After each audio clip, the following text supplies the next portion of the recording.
छत्रपति शिवाजी महाराज पर अनायास कृपा हो जाती थी। समर्थ रामदास जी महाराज उनके सदगुरु की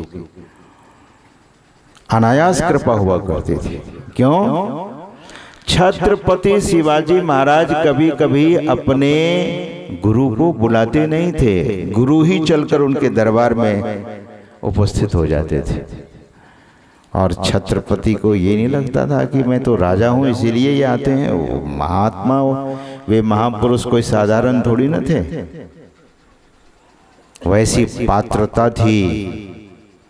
तो छत्रपति को कभी अहंकार नहीं हुआ। जब सदगुरु उनके दरबार में आते थे और उनकी दृष्टि पड़ती थी तो छत्रपति अपने जूते पैर में नहीं डालते थे, वहीं दौड़ पड़ते थे और गुरु के चरण में दोनों चरणों में अपना मस्तक रखकर और अपने को अहोभाग्य समझते थे। कहते थे कि धन्य अहोभाग्य है मेरा कि मेरे सद्गुरु आज मेरे दरबार में पधार गए।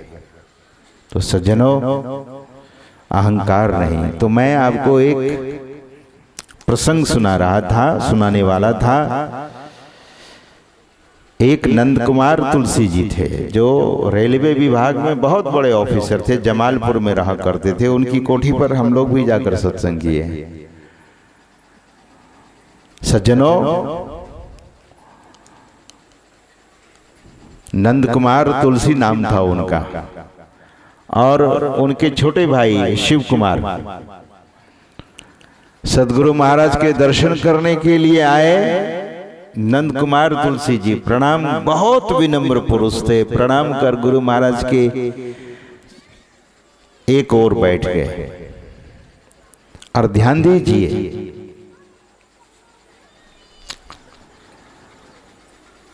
ठीक उसी समय कुछ देर बाद उनके भाई आए और गुरु महाराज को प्रणाम कर वे भी एक ओर बैठ गए।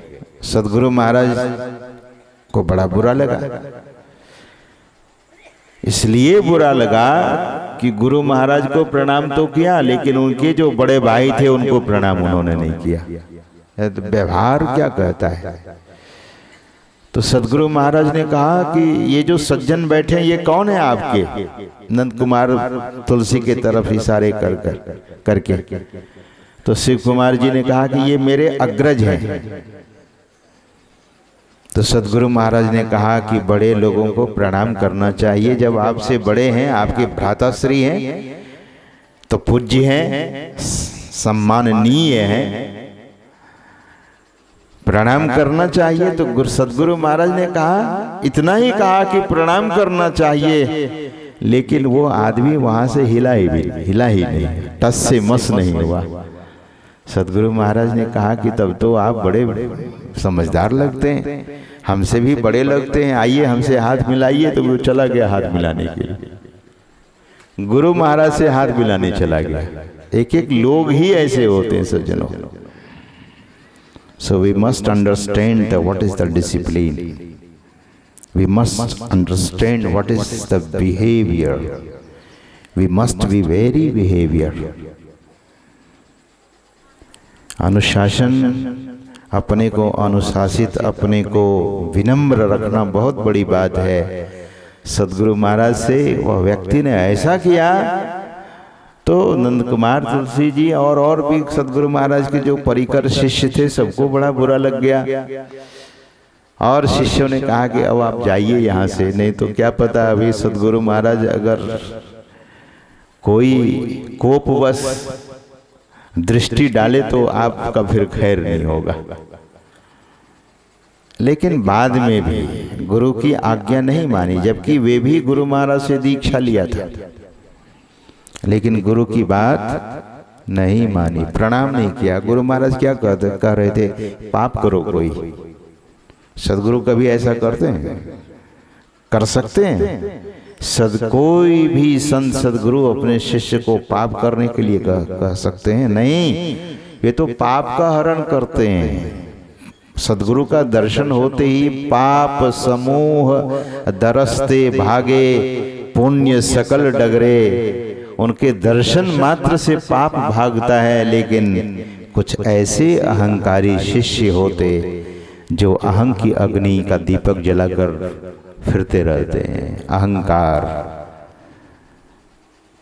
The ego is not good thing.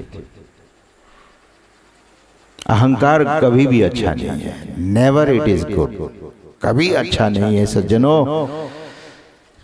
सुना उस व्यक्ति का जीवन बहुत ऐसा हो गया कि बाद में दर दर का धक्का खाता रहता था, अच्छा नहीं रहा। गुरु की आज्ञा मानिए। सदगुरु महाराज कहते हैं गुरु की आज्ञा जो मानते हैं। एक पंक्ति में सदगुरु महाराज कहते हैं कि गुरु की आज्ञा मान प्यारे, कर सदा गुरु की कही। गुरु की कही भी बातों को कीजिए। सदगुरु महाराज कहते हैं कि तन मन धन आत्म करी अर्पण में ही आज उतरे, अर्पण कीजिए, ये उनकी आज्ञा है। और तन मन धन को अर्पी, गुरु पद सेव करो, मैं ही आज्ञा पाली दुस्तर भव सुख से तरो। संसार सागर से सुख पूर्वक तरना चाहते हैं।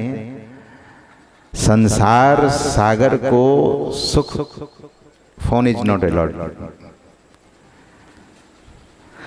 संसार सागर को सुख पूर्वक अगर कोई तरना चाहता है, पार उतरना चाहता है, तो उस शिष्य को चाहिए कि मैं ही आज्ञा पाली, गुरु की आज्ञा का पालन कीजिए। तो हम सबों के जीवन में गुरु इतना, गुरु तत्व इतना महत्वपूर्ण होना चाहिए, इतना कि उससे ज्यादा और कुछ नहीं। अब गुरु की वंदना भगवान श्री राम करते हैं, गुरु की वंदना भगवान श्री कृष्ण करते हैं, गुरु की वंदना भगवान शंकर करते हैं। गुरु की वंदना, और भगवान शंकर ने तो कहा कि ध्यान मूलम गुरोर मूर्ति। भगवान शंकर कहते हैं सज्जनों, ध्यान मूलम गुरोर मूर्ति, पूजा मूलम गुरोर पदम, मोक्ष मंत्र मूलम गुरोर वाक्यम, मोक्ष मूलम गुरु कृपा। भगवान शंकर की वाणी है, गुरु गीता को पढ़कर देखिए। गुरु गीता में भगवान शंकर ने कहा। तो सज्जनों, गुरु वाक्य को मन में जो बिठा लेता है, और जो संत मत के दीक्षा की विधि है उसमें कोई उपासना छूटता ही नहीं। ऐसी संत मत की उपासना विधि है। कभी कभी लोग कहते हैं कि महाराज ये छूट गए, वो छूट गए, वो छूट गए।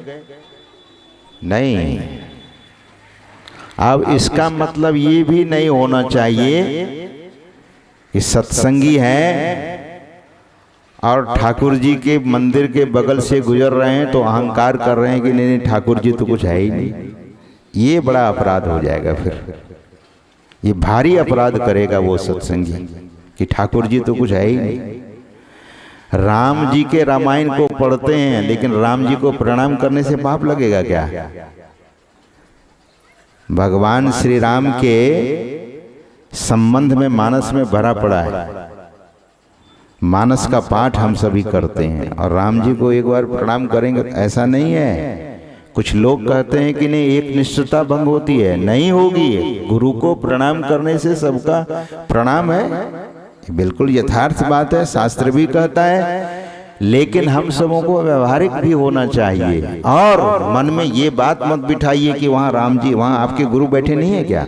राम जी के रूप में सदगुरु बैठे हैं वहाँ।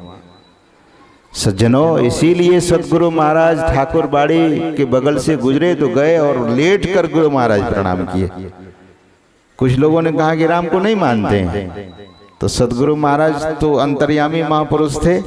अभी सुन रहे थे श्रद्धेय स्वामी बोधानंद जी महाराज आपको गुरु महाराज की वाणी सुना रहे थे। अंतर पथ गामी अति निहकामी, there is no any lust. You have lust, I have lust, people have lust, but in Sadgurus there is no any lust. निहकामी है, कोई कामनाएं नहीं है, there is no any desire, कोई कामना नहीं है।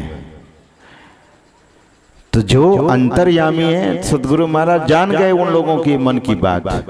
कुछ लोग तो ऐसे प्रतीक्षा भी कर रहे थे कि महर्षि जी इधर से गुजर रहे हैं, ठाकुर बाड़ी है, देखते हैं प्रणाम करते हैं कि नहीं। तो गुरु महाराज तो गाड़ी पर से भी प्रणाम कर सकते थे, लेकिन नहीं, गाड़ी रुकवा देते हैं, उतरते हैं, मंदिर में जाते हैं और मंदिर में जाकर गुरु महाराज लेट कर प्रणाम करते हैं। आजकल के कुछ ऐसे सज्जनों के मुंह से मैं सुना कि महाराज बड़ी प्रशंसा करते हैं राम जी की, कृष्ण जी की। अरे मेरे गुरु महाराज ने ही प्रशंसा किया है। गुरु महाराज कहा करते थे कि भगवान श्री कृष्ण महायोगेश्वर हरि और भगवान शंकर महायोगीश्वर, योगेश्वर और योगीश्वर। वैसी स्थिति तो हुई नहीं, लेकिन रामकृष्ण की निंदा करने लगे, शिव जी की निंदा करने लगे। जरा उससे ऊपर तो उठिए। और शिव जी ऐसे नहीं बने, शिव जी ऐसे नहीं बने, ब्रह्मा जी नहीं ऐसे बन गए। भगवान विष्णु ऐसे नहीं बने। कैसे बने? ब्रह्मानंद जी के शब्दों को सुनिए जरा। ब्रह्मानंद जी क्या कहते हैं? ब्रह्मानंद जी महाराज कहते हैं, ब्रह्मा विष्णु सदाशिव गुरु मूर्ति धारी। गुरु मूर्ति धारी का मतलब क्या? गुरु मूर्ति का ध्यान किया तो ब्रह्मा जी बन गए। वो साधारण नहीं है, खंडन करने योग्य नहीं है। और जो खंडन करता है वो दरिद्र बनता है, वो रोगी बनता है। जो देवताओं का खंडन करता है, संत मत खंडन का मत नहीं है। लेकिन आजकल कुछ कम पढ़े लिखे लोग जब वो सत्संग शुरू करते हैं तो देवताओं की धज्जी उड़ा देते हैं। अरे देवता आपको क्या बिगाड़ा? आपकी निंदा कोई करेगा तो आपको अच्छा लगेगा? किसी की निंदा करनी अच्छी बात नहीं है। निंदा किसी की हम किसी से भूल कर भी ना करें। दिव्य जीवन हो हमारा, गुण तेरा गाया करें। क्यों निंदा करते हैं? दृष्टि में दोष आ गया है इसीलिए निंदा करते हैं। एक कोई महात्मा भगवान इंद्र की निंदा करने लगे तो वहीं पर बैठे थे अखंडानंद जी महाराज। बोले महाराज समझ लो, निंदा किसी को पसंद नहीं है। जिसकी निंदा करोगे फिर वो वहां दंड भी मिलेगा। तो भगवान श्री राम, भगवान श्री कृष्ण की गीता को पढ़ेंगे, लेकिन भगवान कृष्ण को एक बार प्रणाम ही कर लिया। अगर उधर से गुजरे, भाव ये रखिए कि आपका इष्ट हर जगह बैठे हुए हैं, यहाँ राम के रूप में, वहाँ कृष्ण के रूप में। प्रणाम करने में कहीं कोई अपराध नहीं होता है सज्जनों, कोई दोष नहीं लगता है। इसी में से आप अपने माता पिता को प्रणाम कभी करें ही नहीं तो माता पिता का आशीर्वाद मिलेगा क्या? क्या माता पिता का आशीर्वाद नहीं चाहिए? क्या गुरुजनों का आशीर्वाद नहीं चाहिए? पूज्य जनों का आशीर्वाद नहीं चाहिए? प्रणाम करने से कहीं कुछ नहीं होता है। ये मन की भावना ऐसी हो जाती है, मन को विकृत मत कीजिए। कभी कभी ये प्रणाम करना क्या है? ईश्वर की विराट उपासना है। आप हर जगह ईश्वर को देखते हैं तब तो प्रणाम कर रहे हैं। अपने पूज्य पिता को प्रणाम कीजिए, पूज्य माता को प्रणाम कीजिए, पूज्य भ्राता को प्रणाम कीजिए। प्रणाम करने से दोष नहीं लगता है, पाप नहीं लगता है। प्रणाम करने से पुण्य की प्राप्ति होती है और 4 चीजों की वृद्धि होती है, आयु, बल, यश और कीर्ति।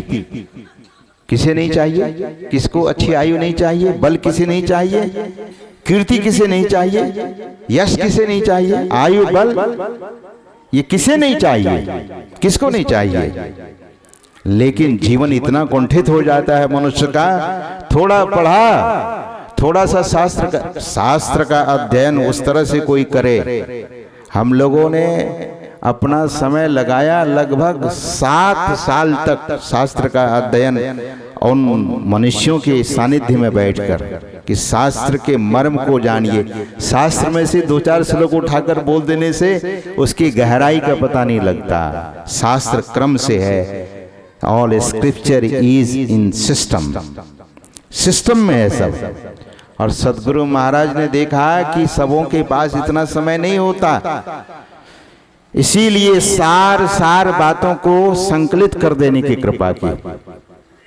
लेकिन जीवन को खूब विनम्रता से भर लीजिए, ये सबसे बड़ी क्वालिटी होगी, ये सबसे बड़ा गुण होगा। क्वालिटी को ग्रहण कीजिए, सार को गही रहे अथोथा दे उड़ाए। ऐसा तो जीवन को विनम्रता से भर लेंगे तो सारे द्वार खुले रहेंगे।